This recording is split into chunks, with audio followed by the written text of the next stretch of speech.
Welcome back to the Ubuntu server series here at CVT Nuggets. Today we're going to talk about hard drives and partitions.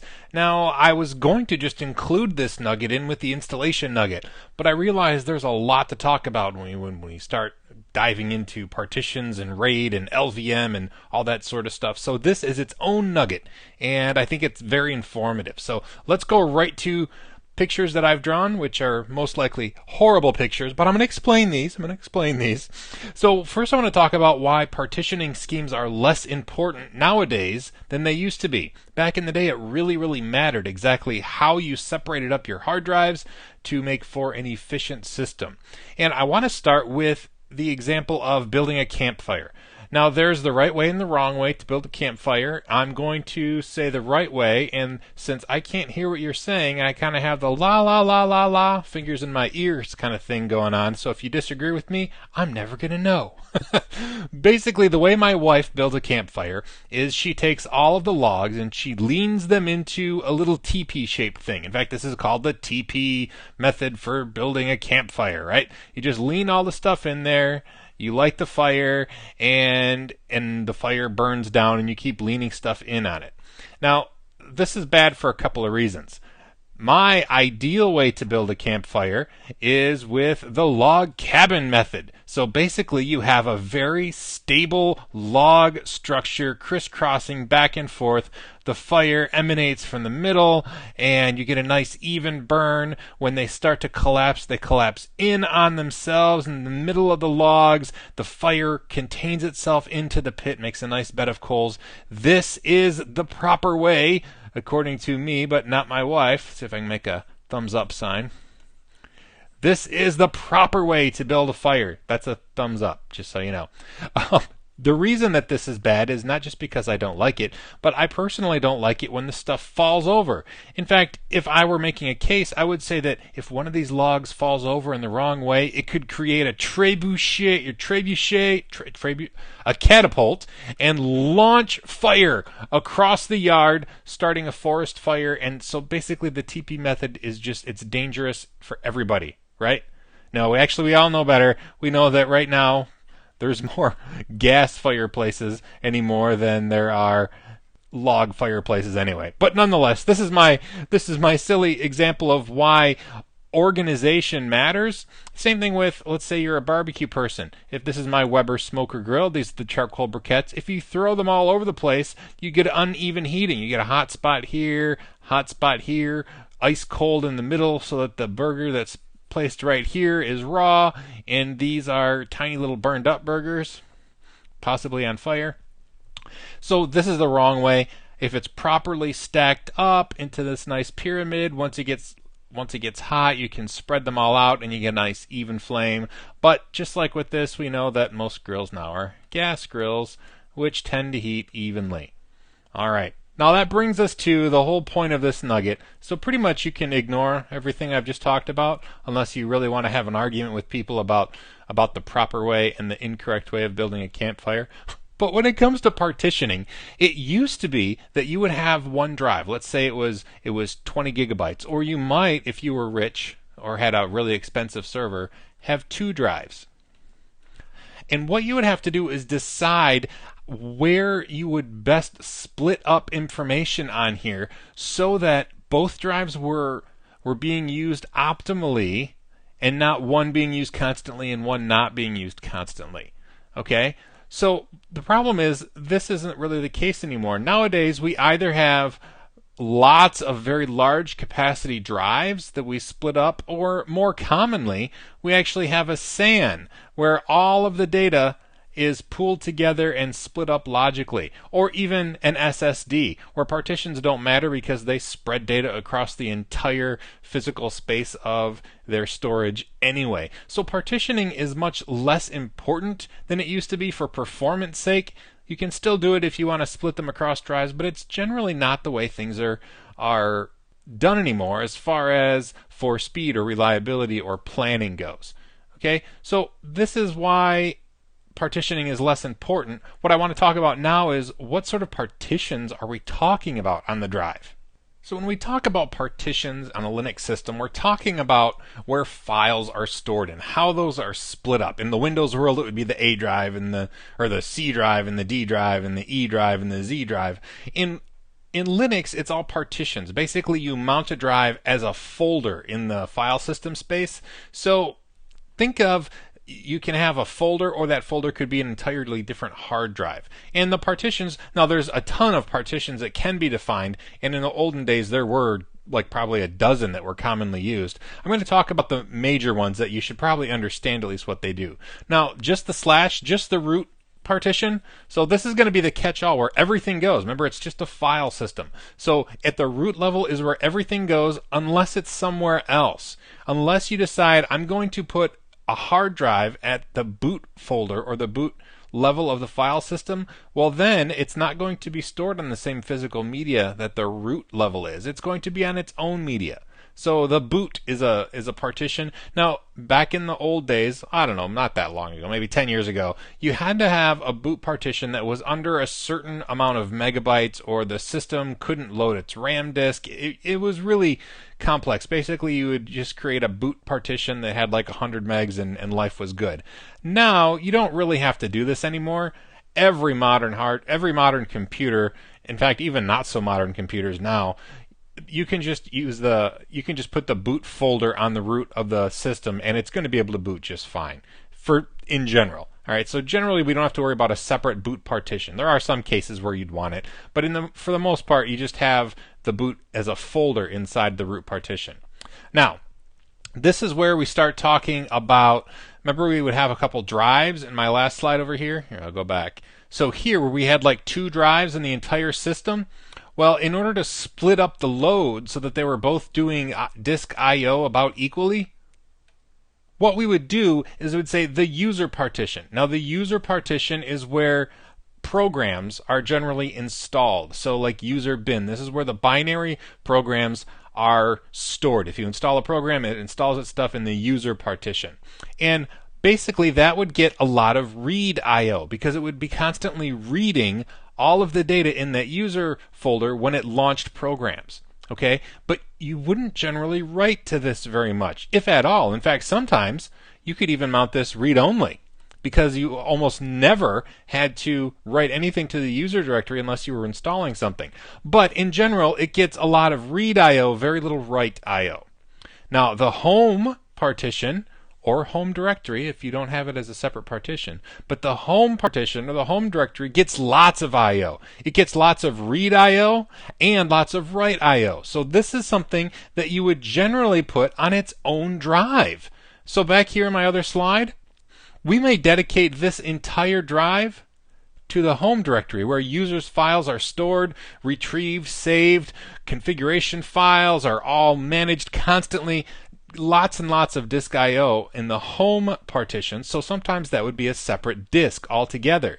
And then the var partition. This is where mail comes in. This is where log files are stored. This is where print jobs. Did I already say that? Print jobs, mail, logs. Lots of stuff written to this file system, and some read. When you read your mail, obviously you're reading stuff off of the drive, but the majority of stuff in the var partition was write I/O.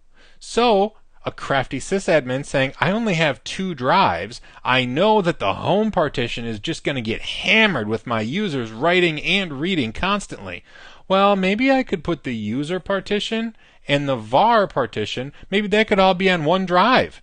Well, that way it's doing both reading and writing, but since this one writes more and this one reads more, reads and writes on a SCSI drive, it can do both simultaneously, so maybe that's a way that I would efficiently use my disks. Do you see how these two maybe would be tied together, and then this one would be separate?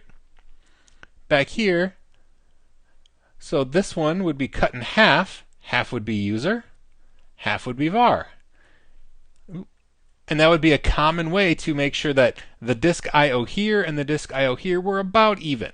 All right, that's just an example. Depends on what your server's doing, and you just have to know what it is that your server is going to be reading and writing in order to best plan those things. But it's becoming much and much less of a point. We'll talk about that in a second. Lastly, the temp folder. This is often, it depends on what kind of system you have. Maybe you want this to be on its own partition or its own disk. Not necessarily for I/O reasons. Yes, it gets lots of I/O, but sometimes the temp partition will fill up, and if it fills up, well, it can cause some errors. But if it fills up your entire root, and then all of your stuff starts failing because of the hard drive being full, sometimes it's good to have temp on its own partition or its own drive. Okay, that would be an example of why you would want that separate from the root folder. And then lastly, swap. It's not really a well, I guess it is a partition, but there's no file system on it. This is, if you're a Windows person, the swap partition is the same thing as a page file in Windows.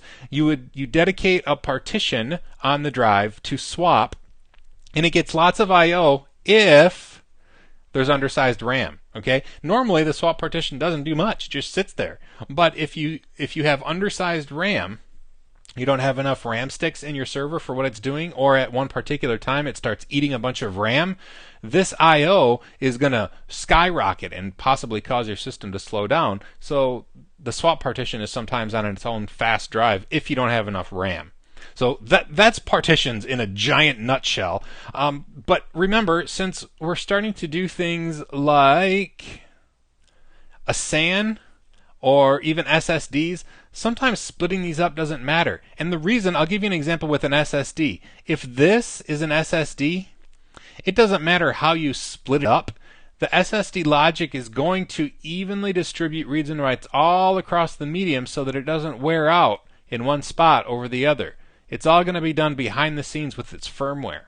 Okay, so again, partitioning is less and less important. Same thing with a SAN. A SAN has lots of drives inside, and it does all the logical, okay, this is it'll say, okay, this is your drive, and you just believe that that's your drive, but you don't know what it's doing. It's actually probably striping it across a bunch of drives in the background, and you just use this virtual drive hunk, and you just know that it's going to do its best to align reads and writes across the proper medium. So it's becoming less and less important to know and plan partitioning schemes, but now you're a pro. Now you know, and maybe you have a situation where you should set this up in a specific way so that you know your server is going to be doing something that is going to really benefit from having one of these things partitioned off on its own drive or its own partition on a hard drive. But, isn't there always a but? What if you work in a situation where you don't have a SAN? For example, I've been a system administrator for about 20 years, Linux system administrator, and I've never been in a situation where I had a real SAN. My network just hasn't been big enough. However, I have used RAID and LVM. Although I have a confession to make, I've always avoided LVM like the plague, and it's not because it doesn't work, and it's not because it isn't an awesome tool, it's because I didn't understand it. And once I forced myself to learn about LVM, I can't believe that I avoided it for so long. It is just amazing. Now, it's different. A lot of people confuse RAID and LVM because some of what they do is similar, but they're very different, and they work really well together. So RAID, a redundant array of independent disks or drives. What RAID does is it provides you with increased performance over individual drives and or increased reliability over those drives. So, for example, let's say we have, these are 3 different scenarios on the same computer. We have 4 hard drives. These are physical hard drives, 20 gigabytes each. Okay, with RAID 1, what RAID 1 means is it's a mirror, 1-to-1 mirror.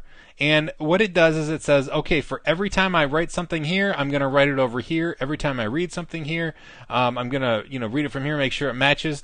And basically, it just keeps 2 copies of everything you do. So if you have 4 20 gig drives, with RAID 1, you only can use half of the total storage. Does that make sense? So you stack these on top of each other, and you have 40 gigs of usable space because every time you write something, it writes it to 2 different drives. So if you write a 20 gig file, it's going to fill up this drive and this drive. Another 20 gig file, it's going to fill up this drive and this drive. So when you use mirroring, you only get half of the total storage usable. However, the really cool part is, so this is what happens. Let's say both of these drives, let's say that somebody builds a TP Fire over here, and a coal launches over and catches these 2 drives on fire, and these are completely destroyed. Well, hey, that's all right because we still have 40 gigs of complete storage right here. Everything's safe. All right, so this provides reliability. RAID 0 provides performance. What this does is, let's say you're writing a file, okay? And we have the 420 gig drives again. In RAID 0, this stripes the reads and writes across the drives. So instead of saying, okay, I'm going to write a file, write a really long file, what it does is it cuts the data into 4 bits and it writes across 4 at one time. So instead of writing one file to one drive, you're writing a fourth of that file across 4 drives, and you get 4 times as fast, in theory anyway. But does that make sense? You instead of writing one file at a time on one drive, all of your drives are working together to save the data. So they're all storing at the same time. Now, this is great because since the data isn't duplicated anywhere, it's just striped across the drives, you get the full 80 gigs of storage. Right? Although, the bad news is, all it takes is one little ember from that poorly created TP fire to come over, destroy this drive, and all of your data is lost. Because that one file that was written across all 4 drives, you only have 3/4 of that file, and 3/4 of a file is nothing. It's garbage. And the RAID 0 array doesn't even know how to get that back. And then lastly, we'll talk about RAID 5. RAID 5. So, and there are a couple other, you can combine 1 and 0 for mirrored striping, but in general, these are the basics. RAID 5 does some really cool magic that, I'll be honest, I don't quite understand. Okay? It does the same thing where it writes across drives, but then it has one magical drive called the parity drive. And what it does is it stores all the data across all the drives, just like a RAID 0 drive. However, using this parity of all the drives, somehow it manages so that if you get, let's say, one of these drives fails, this drive catches on fire, completely fails, you still have your data. Because it's stored enough information across the rest of the drives that it still has your data over the other 3 drives. So you lose that one drive for parity's sake. So it means in our 420 gig drive scenario, we have 60 gigs of usable drive, and up to one hard drive can completely fail, and you don't lose any data. So that's how RAID does performance and reliability. All right. LVM is completely different, sort of. It provides flexibility and a little bit of sanity. All right. Now for RAID, you'll notice all of our drives are the same size. Oh, that's important because no matter what it's doing, they have to be the same size. Drives are partitions. Now with LVM, it's Logical Volume Management, or Logical Volume Manager, LVM. And what this does is it allows you to take a bunch of storage. Okay, so let's say I have a 10 gig drive, a 40 gig drive, an 80 gig drive, and a 300 gig drive. And it allows you to pool them together into 430 gigs of storage. And then your computer sees this as just one giant drive. And then you partition that up. It's sort of like a mini SAN, right? It does this and then allows you to cut it up. Now, just like RAID 0, if these are actual hard drives and you have one fail, you are in trouble because it's just like you may have heard of just a bunch of disks. And basically, if one of these fails, all of your data is doomed. And that's a scary thought. So, in general, the best possible scenario, and sanity. Sanity just means instead of managing all these drives, you just have a big chunk of storage, okay? Big chunk of storage that you can manage, and that provides some sanity. And the flexibility comes because, let's say in 2 months, you realize that you have to add a 500 gig drive because you don't have enough. Well, with LVM, you just extend this drive, and then bam, all of a sudden you have, I could have just done this. All of a sudden you have 930 gigs of storage, and then you can split that up. So that's where the flexibility comes into play. But in the ideal world, what you want to do is combine RAID and LVM so that you get the advantage of performance and reliability here and this flexibility and sanity here. So this 40 gig hard drive, well, it doesn't have to actually be a hard drive. That 40 gig hard drive can be this RAID 1 array that we've done. So now we can still have Drives fail in our 930 gigs is fine because, again, this piece of the LVM storage is a RAID array. And if all of these are RAID arrays, then you're safe. And that's the setup that I've done. We're going to look at in just a second. Okay, so I hope that you understand that these are different things. They don't do the same thing. They're there for different reasons, and they work best when they're used together.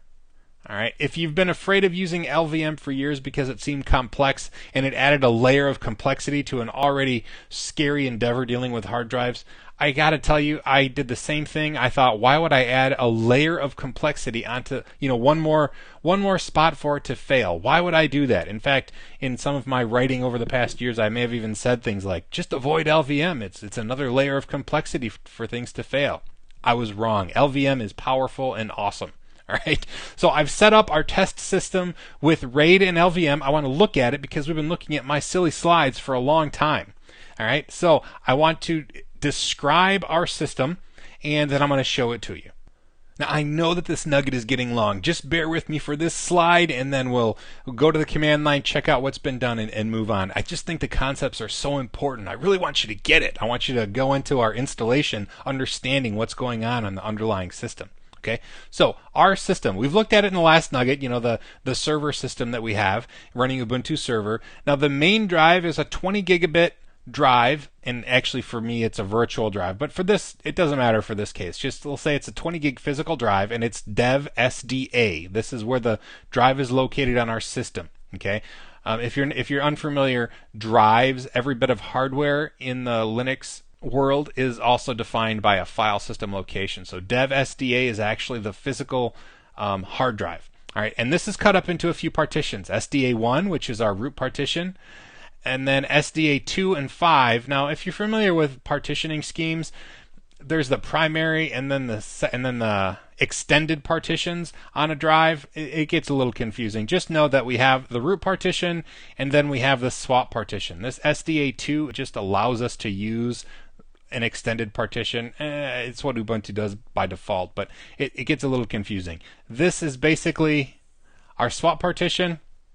This is our root partition, and that's it. By default, that is all Ubuntu server did, because again, we're getting past the world where partition specifications are so important. All right, so that's our system. What I did is I added 10 more, or I didn't, sorry, not 10. I added 4 more drives, 10 gigabytes each. So dev SDB, dev SDC, SDD, and SDE. That's an E, in case you can't see that. These are all 10 gigabyte hard drives. And I've partitioned them using, and I created the partition of type Linux RAID. So this will be done during the install. You won't actually have to do this, but if you want to do it after the fact, it's something to look into. So I've created the partition, the first partition, a primary partition is all I've created, and I've made it type Linux RAID on all 4 drives. So all of these drives have one partition, and it's the type Linux RAID, software RAID. And then what I did is with drives B and C, I created a RAID 1 mirror, and that device is called dev MD0. With these 2 drives, I created a RAID 1 mirror array, and it's called MD1. So now I have 2 RAID mirror devices on the drive. So MD0 is a device that has how many gigabytes available? Remember, it's a mirror. So I only have 10. So this is a 10 gigabyte mirror. This is a 10 gigabyte mirror. And I've combined them into an LVM. At this point, so this is all the RAID stuff. This is the LVM stuff. I've combined MD0 and MD1 into a volume group called dev storage pool with 20 gigs total. Does that make sense? Each one of these is 10. So 20 gigs total in the storage pool, and then the system treats dev storage pool as if it were a hard drive. So even though it's a volume group with LVM, the system, the Linux system, treats it as though this is a hard drive. And I've created a logical volume called FlexiDrive that's 15 gigabytes. Okay, so hopefully that makes sense, and we're going to look at it on the command line. And then the cool part is, so then this storage pool still has how much room available? Well, there's still 5 gigs of space on this volume group that I'll be able to peel out. And if I have a drive fail, well, that's okay because they're RAID devices. And if I fix it at the RAID level, up here at the LVM level, it'll never know, right? It'll just know, well, my 2 hard drives are MD0 and MD1, and they're perfectly fine. All right, so let's go to the command line, see what this looks like on the system. And don't worry if you're like, how did you do all that stuff? We're going to do it during the install. So don't worry about that. I just want you to understand what we're doing before we do it. Okay, here we are at our server, and it's big and blocky because I didn't want to add the complexity of logging into the Ubuntu desktop server. So we're at the raw server, okay? And what I want to show you is a couple things. I want to show you on the system what we just looked at on that slide. So let's do ls-l dev sd star. So what we have here is we have this is the SDA. This is again our 20 gig drive. These are the partitions I explained. This is the root partition. 2 and 5, it's an extended partition and swap. So this is where our system itself is installed. And then these are the 4 drives I added: SDB, SDB1, SDC, SDC1. The 1, this is the partition I created of the Linux RAID partitions, right? So SDC is the actual drive. SDC1 is the partition I created on that drive of type Linux RAID on all 4 drives. Okay, so those are the devices, the physical devices in our machine. And now, if we look at the RAID arrays, we can type looking at proc mdstat. This just it's a shortcut way to actually look at the MDADM process, right? The Linux RAID process, and we have 2 devices: MD0, active RAID 1, and it has these 2 slices, B and C, right? SDB1, SDC1, just like our drawing showed us. All right, and 2 out of 2 are active.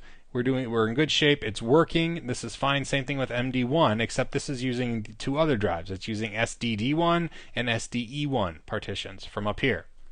And so each of these, MD0, MD1, are RAID 1 mirrored devices. All right. As far as the computer is concerned, these are hard drives, 10 gigabyte hard drives. The system doesn't realize that they're really RAID arrays. It just knows that it can treat it like a hard drive. All right, and lastly, what we want to look at are the LVM group that I made. So I want to look at PV display, and what this is going to look at is the physical volume display. So physical volume, PV is physical volume in the LVM world. Hit enter, and it's going to show us 2 physical volumes. Again, it thinks that they are hard drive devices. Dev MD0, partition 1. And it's in the volume group storage pool. It's 10 gigs, right? 9.99 gigs. And the other physical volume, PV, is dev MD1, partition 1. On this device, I had to create partitions, LVM partitions. It's part of the volume group storage pool, just like in our drawing. It's also 10 gigs. So total, we have how many gigs available in the storage pool if we add it together? Well, 10 plus 10, so we have 20 gigs total in the storage pool, just like our driver, or just like on our drawing, right? And now one last thing to look at is the LV display, and this is going to be the logical volume display. So of that 20 gigs storage pool, LVM, that I've created, I've chopped it, and one of the hunks that I've taken off is called FlexiDrive. And FlexiDrive is 15 gigabytes in size. It's read-write access, and I can treat dev storage pool FlexiDrive just like a hard drive in my system. So as far as my Ubuntu system knows, dev storage pool FlexiDrive is a hard drive. I can format this, I can mount it, I can do everything I could do with a regular physical hard drive. However, I've added security, or I've added reliability rather, with the RAID mirror, and I've pooled them together so that I've allowed myself to use those drives and just carve out of the big storage pool hunk. I can grow storage pool by adding more drives. I can shrink it. I can add, another drive and then add to FlexiDrive and make FlexiDrive bigger. That's the advantage of LVM, is it allows you to move data around. It kind of virtualizes your storage. It's almost like a software version of SAN, right? If Linux RAID is software RAID, LVM is kind of like software SAN on your local computer. All right, let's make sure that you understand that last slide, and then we'll move on to the next nugget. I know this has been a doozy. Okay, so we have two things going on. Remember, we have RAID, where we have created two mirrors with our system, and then with those two mirrors, we've created a logical volume, right? We've actually created a volume group storage pool and chopped a hunk off a logical volume called FlexiShare, okay? Or FlexiDrive, I'm sorry. So that's what we've done. Here is the actual illustration of our system. These are the 4 physical drives. We've taken and made 2 different mirrors. So these 2 drives are mirrored, these 2 drives are mirrored to create RAID mirror devices. In those 2 RAID mirror devices, we've put into a volume group called Dev Storage Pool, which gives us 20 gigs total to play with. And I decided to carve off a chunk, a logical volume of storage pool, and it's called FlexiDrive. So Dev Storage Pool FlexiDrive is a 15 gigabyte hard drive as far as our system is concerned, and we'll treat that just like a hard drive. Okay, I know it was confusing, but we're going to actually see how the installer itself handles things like LVM. But for the immediate, I want to make sure you understand the difference between RAID and LVM, and I want to make sure you understand what partitioning is and why it's not quite as important as it used to be to separate them out, but it might be. So maybe for you, the whole idea of these partitions like a home directory, maybe that is something that you'll need. I hope that this has been informative for you, and I would like to thank you for viewing.